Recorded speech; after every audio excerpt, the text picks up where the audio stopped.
Testing audio from this distance. Testing audio from this distance.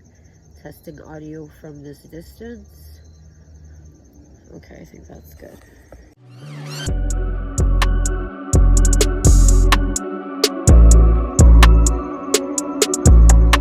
Okay. So, welcome to LadyParts.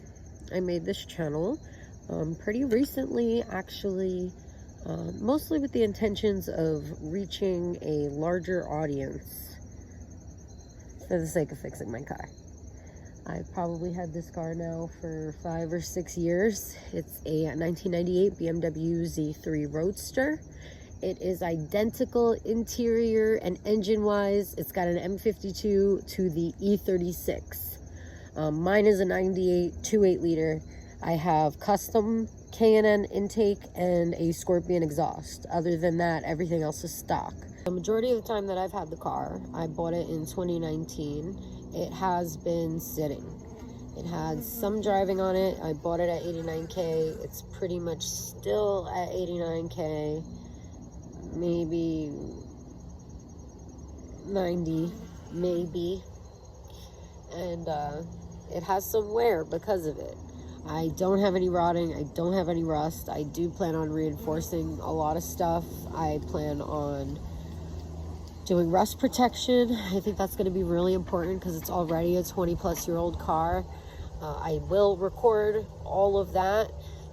I've got oxidation on my metals, but nothing like a steel brush or like a rotary can't take care of.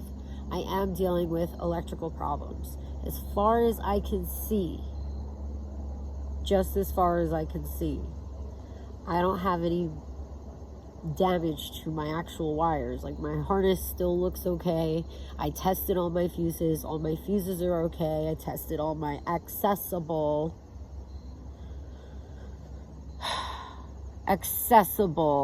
relays, and those are all good. So where am I at right now?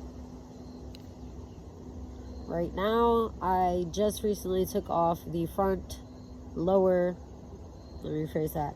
I just took off the lower dash kick panel, believing that there were main relays under there.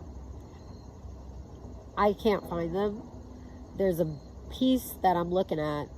I think it's insulation, but I'm not 100%. I can't find a diagram of it. Not on Real OEM, not on Z Roadster, not on Beamer forums. I can't find a freaking diagram of this thing. So I'm just going to try to look through the manuals. I have a Haynes manual. I downloaded the BMW manual to see if I can find out what the hell this is. Because honestly, if I'm being realistic, I'm a little nervous to remove it without knowing exactly what I'm removing. So I will record it. But basically, that's where we're at. What have I done? So, I bought a brand new battery for it. It's I believe, an H6. It's an H6 Platinum AGM Duralast. That's what I got. I'm working with, I think, 800, 850 cranking amps. I think 650 is all I really need. But that's what I got, just because it had a nice warranty and it was fucking pretty. What do you want me to say? But when I installed that battery, I anticipated what happened every other time I had my battery linked up, and that was my electrical problem with my relay, with my hazards would come on. My hazards would start flashing, and the minute I got power, that's why I kept my battery not hooked up. I kept it disengaged because it was just going to drain my battery. Putting this new battery on,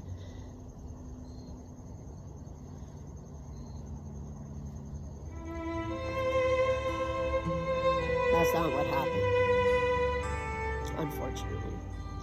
What ultimately ended up happening was absolutely nothing. No lights to the dash, no hazards, nothing. Even when I turned the key, you want to know what noise it made? The only noise you could hear was me turning the key. That's it. So I hadn't experienced that before with this car. Totally got interrupted by my uncle before I was able to finish my video. But I definitely want to finish what I was saying. I had never experienced that with my car before. So my plan is to locate my main fuse. Apparently it's in line with my positive, so I got some homework to do. I will record it. At this point in time, what's to come? I have a boxy trunk strut review planned. I also have a idle control valve hose that needs to be replaced. I already have the part. I do plan on recording the removal and installation. Aside from that, I just genuinely wanted to thank you for watching and sticking with me through this video, and stay tuned.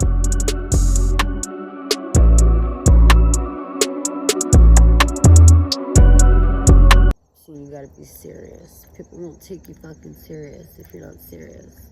You're like, me and my guy. Like, no, bitch, I'm trying to fucking get on that road, please.